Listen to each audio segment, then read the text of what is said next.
helping host this and really doing a great job that they do in this community. And also each of you that's been here and spoke, because it took a lot of courage.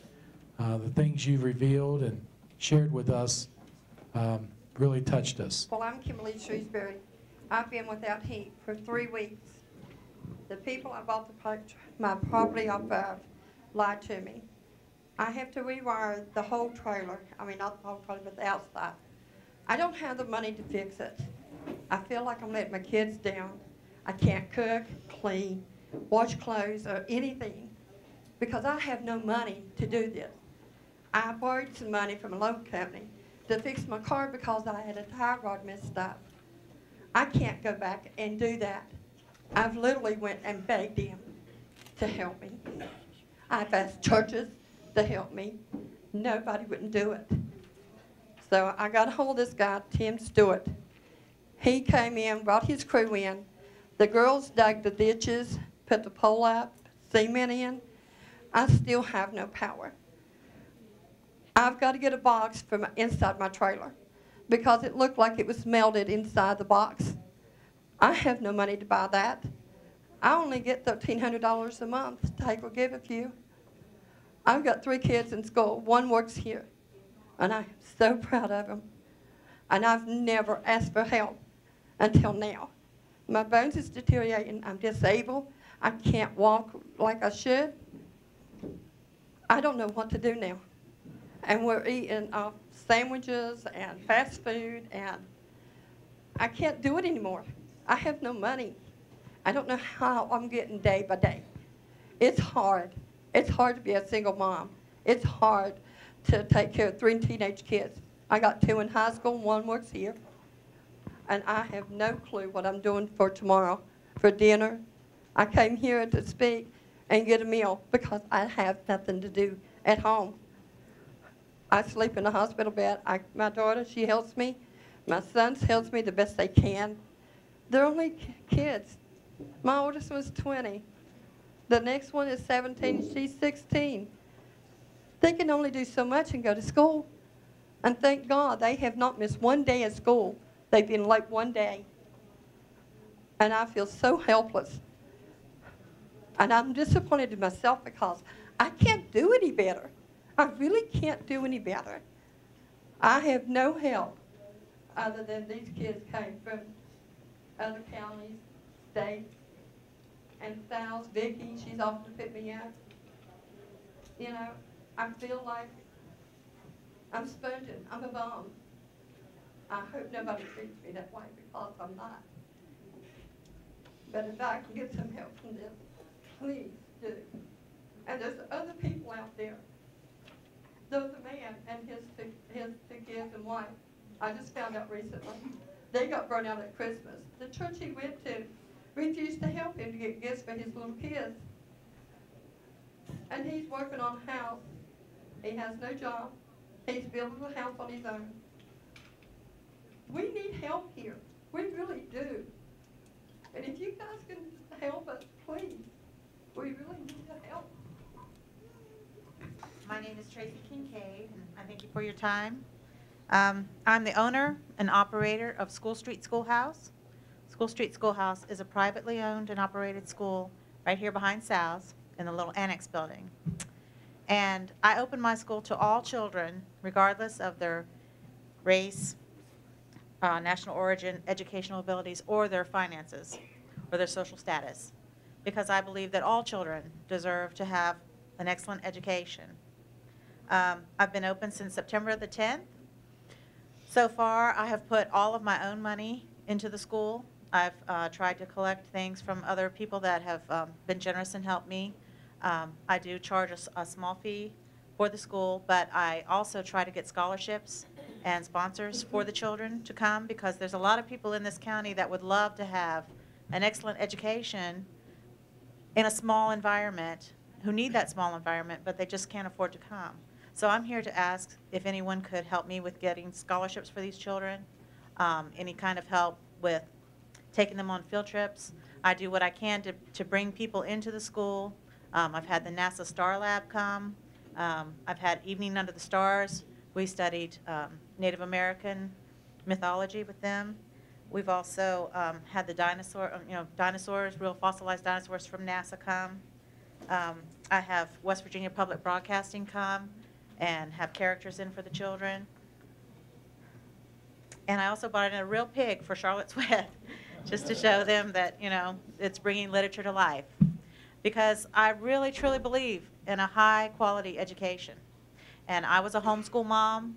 I wanted my children to have the best education possible. I couldn't afford a private school. So I'm trying to do this for other children. I don't have any children in school now. I'm older, and my children are all grown and gone. So I'm trying to offer this service to the community of Fayette County, of the surrounding counties, of anyone who would like to come to my school. And if there was any way I could get any kind of assistance in helping these children come to my school, I would be very grateful. And I'm really talking probably for all of the child advocacy centers in the state. There are 20 of them now. And one of the items on the list that I know that you all are looking at is family violence and its effect, how child poverty plays into that.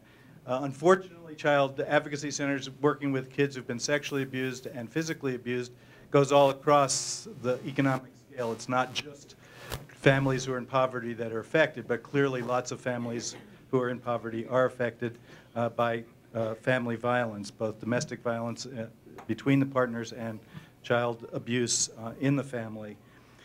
And something that the child advocacy centers are working on now, and I think after hearing the last two folks, I think it makes the point that government can't do it all. And we are working as a state organization to really build some strong public-private partnerships. And we need your help as legislators to make those connections between the businesses in the community that are able to help in one way or another, whether it's financially or just the support to get people to come or whatever it is, to the child advocacy centers. Open some doors, help us find those places that we can talk to folks to make this work for the state. Our funding from the state has stayed about the same, which is wonderful, and we're growing. So that pot is smaller for each of the centers that exist. So we're having to find more and more money. And this public-private partnership is really a way that we can say, let's have business and the community help.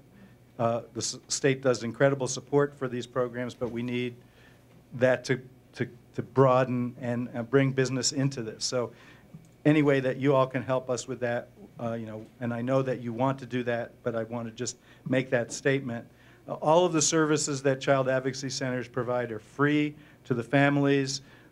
And my budget is $300,000 a year, so we have to find that money to support that. We provide counseling to the children who do disclose abuse. We do awareness programs in the community, and then we also work closely with law enforcement, child protective services, and interview those children so that reducing the trauma for that child. Thank you very much. I work with the Southern Appalachian Labor School, and we deal with poverty each and every day. And I wanted to share a story with you from last summer. We went down during the storm, right after the storm, to see a rural part of Fayette County down in the Kingston area. And when the people found out that we had food on the truck, there was this one little guy, and we're going to call him Peter, and I want to share a picture, because sometimes when you have a picture, it's worth 1,000 words. And this little guy saw a bag of apples on the bed of the truck, and he just kept rubbing the apples. And I looked at him and I said, honey, would you like an apple? Can I? It's been days. And his mom had said they had run out of food a couple of days before the derecho hit.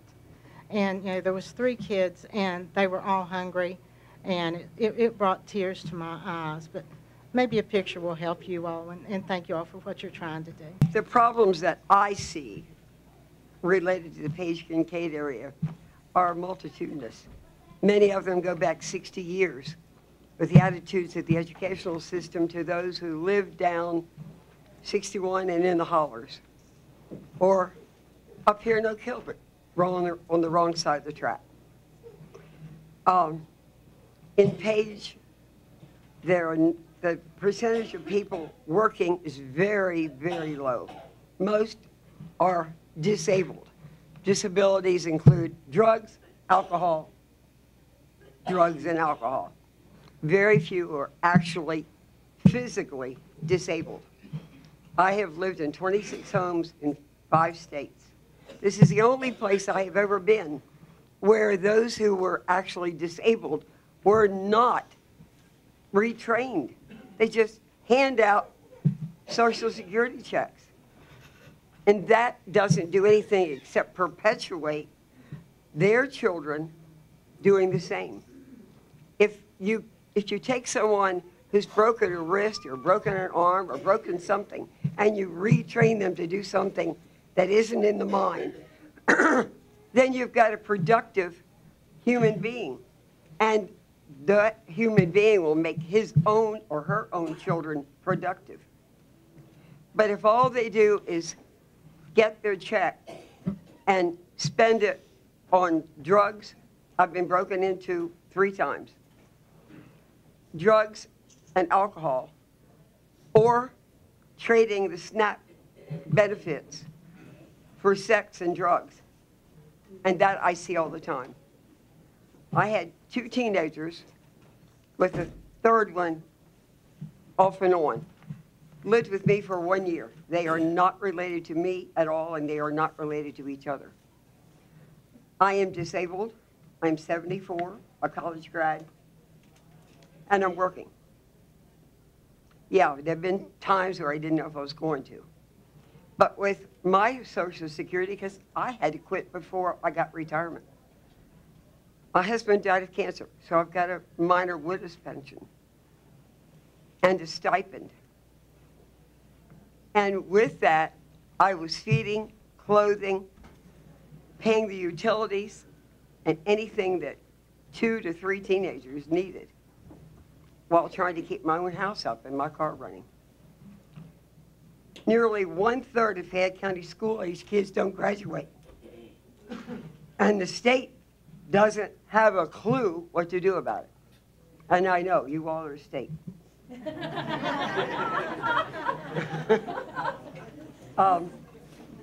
But if the children don't graduate, then there is perpetuating poverty. The children think that that is the way to live. That, gee whiz, my mother, my grandmother, my great-grandmother all got handouts. I'm too old for that. I had to work for what I have. But that's how I was raised, and that is not how we're raising our children. The kids down 61, this is what I have been told by Fayette County's Board of Ed and principals at various schools around. I too work at Sal's. I was a tutor. But there's no sense in worrying about the kids down 61. They won't amount to anything. They're just going to be like their parents. Isn't that pretty cool? The kids in Valley School District come to us with textbooks. But the children from Collins and New River don't have any. What have I asked? Why? Well, gee, why should we supply textbooks that they're either going to lose or throw away? I'm sorry, I spent too many years teaching. That does not help a child learn. And you get the kids from the Valley School Districts, and they have all this work to do, and then we're finding work for those from this end of the county. I live in a holler. I work in a holler. People from Oak Hill don't even want to drive down 61. They're afraid of what may happen to them.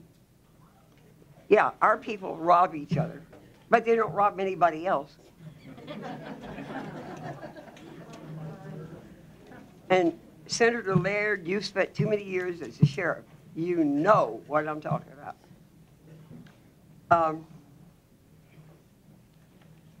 When I asked them why, they said they were afraid of being raped. They have fear of violence and theft.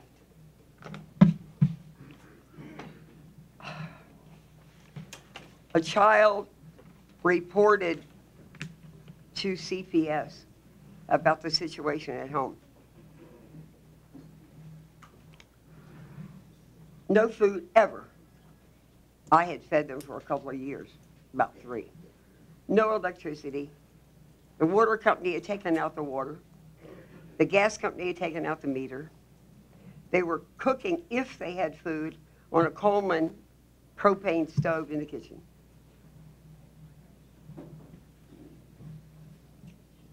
And when Mom had friends,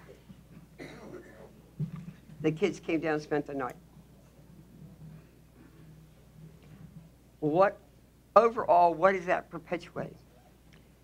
One child had a 3.87 grade point average. And when she reported what was happening, because she wanted out, CPS came down. They thought I'd reported it, which I hadn't. But they came down and they asked the girl what she wanted to do when she graduated. I want to go to WVU in the medical field. What was CPS's response? Just how the heck do you think you're going to do that? You're poor. Get real, girl. Now, our kids hear this kind of trash all the time.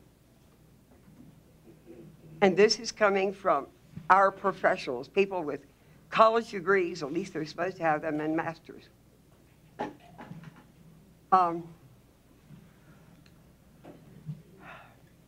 One mother has raised, well, she's in the process of raising 4 kids. 2 have learned very well how to behave like mama. Hopefully the other 2 won't. One has 6 kids, but no custody. One has 1 kid, and she sleeps everywhere. And a parent told me over the weekend that her son and one of these girls had been on crack all weekend. And the son had been straight, but he's down at Summerlee Road, at the day, whatever you call it, Bill, day reporting center. This goes on all the time. One of our houses exploded. Hey, why? Meth. We need help, but we need attitudinal changes. We don't need the I can't say that word. Yeah, that word. That we see occurring all the time. I came from the D.C. area. I call Pennsylvania home.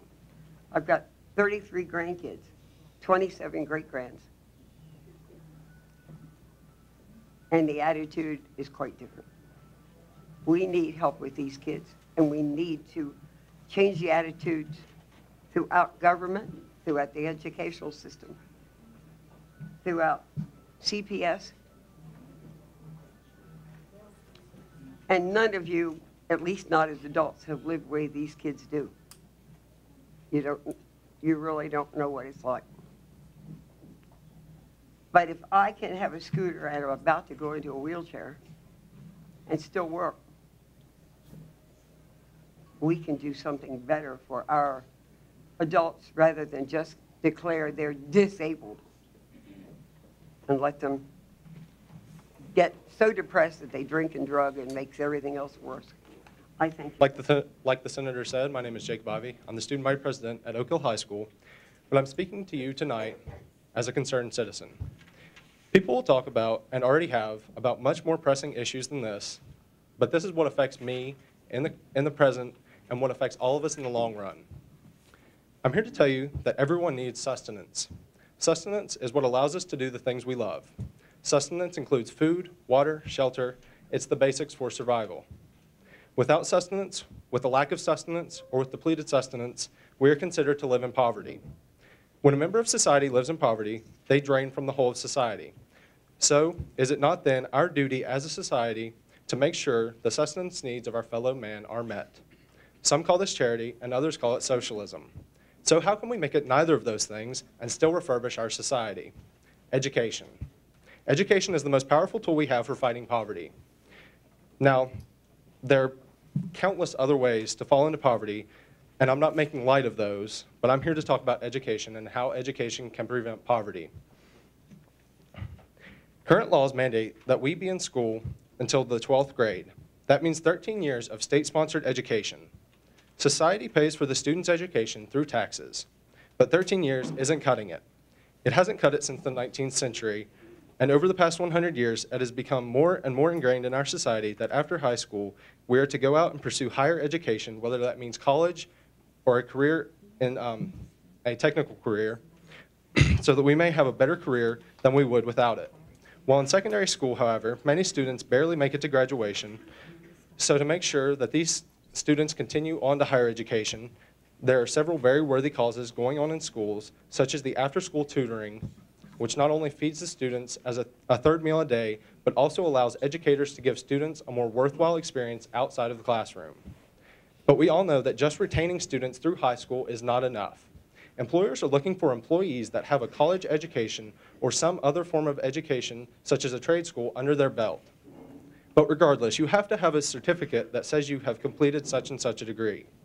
By having and utilizing that degree to secure a high-paying job, you contribute to society and meet your sustenance needs. So I ask you this: why has it become commonplace for our legislature to allow our parents and students to foot the majority of the bill for education when, after all, a better education means better wages, which means more tax dollars for the government? Student loan debt in America hit a staggering $1 trillion in the past year. Now imagine how many of those students it will take 10 years to pay back that debt. 30 years? 40 years? The cost will keep adding up if nothing is done to stop this travesty. Who will foot the bill when the loans are defaulted on? We, as a society, will. Imagine the interest on $1 trillion after 60 years. And now imagine how long it will take a nation of college dropouts to pay that back.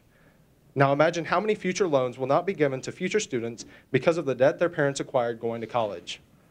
As a society, it is our duty to rise to the occasion and see that a more educated, better prepared workforce is what our future needs.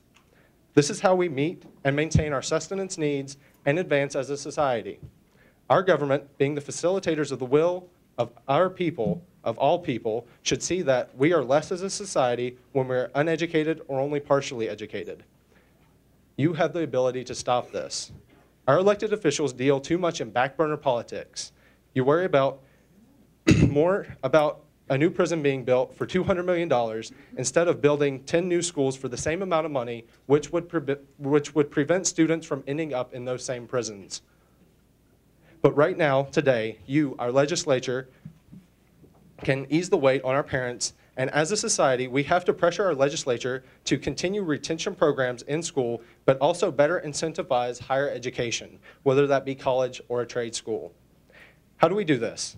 I ask you if it is not our right as students to receive an education, but our elected leaders' duty to make one available. I'm not saying, give me an education, but make the opportunity available for me to get one.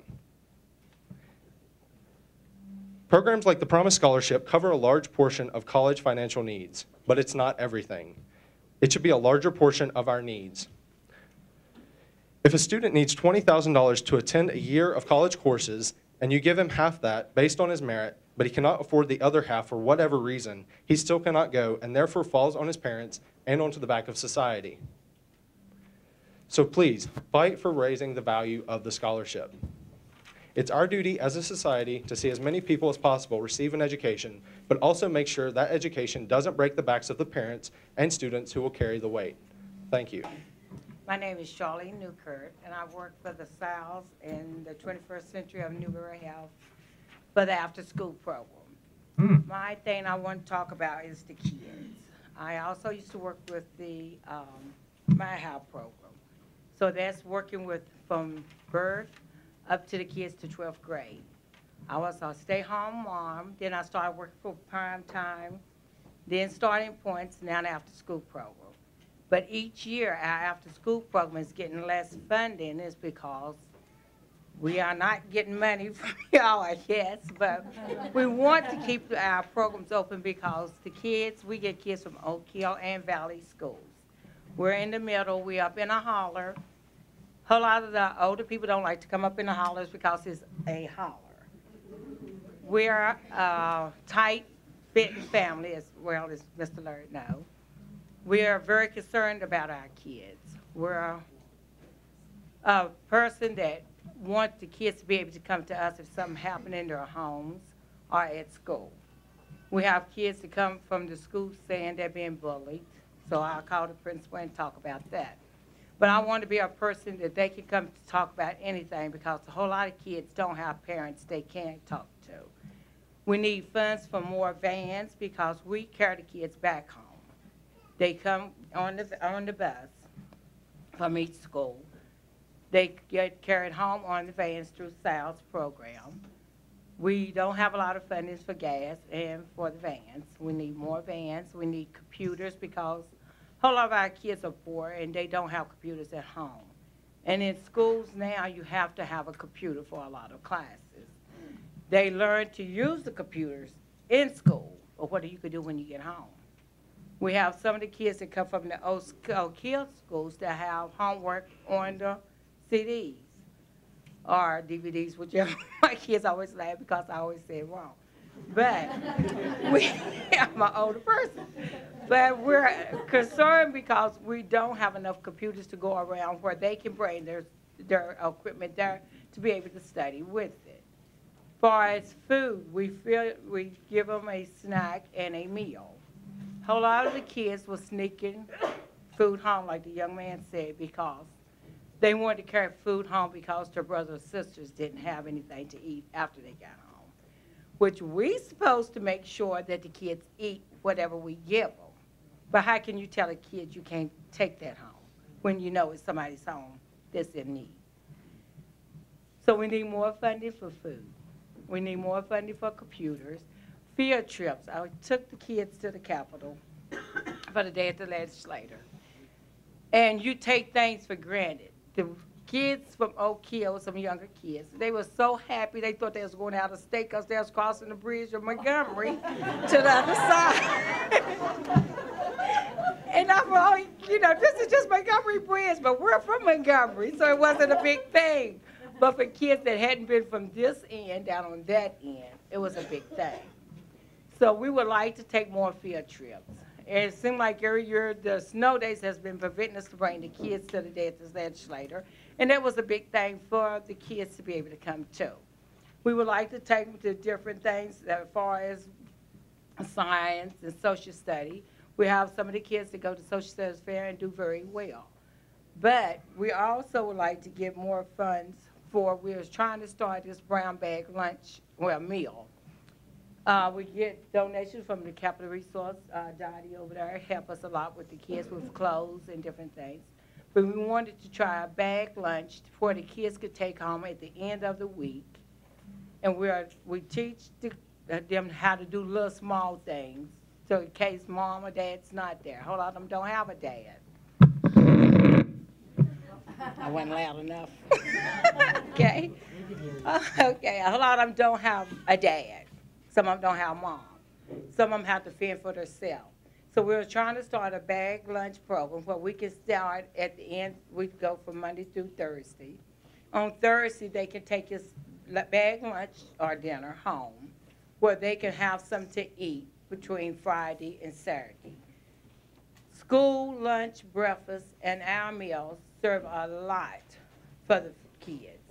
And I always tell them, I don't like to call it for their dinner because you don't want to interrupt with mom.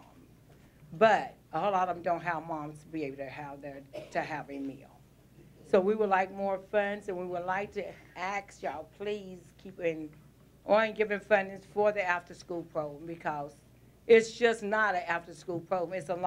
It's some kids' life. We don't just only provide schoolwork or just with booking. We provide love, tender care, somebody there where they know they can come and tell somebody there's something wrong. Somebody's touching them the wrong places. Somebody says something the wrong way or whatever. We're there to be able to show them that you don't have to take things that just anybody would do to you, that you have a right to be able to speak out.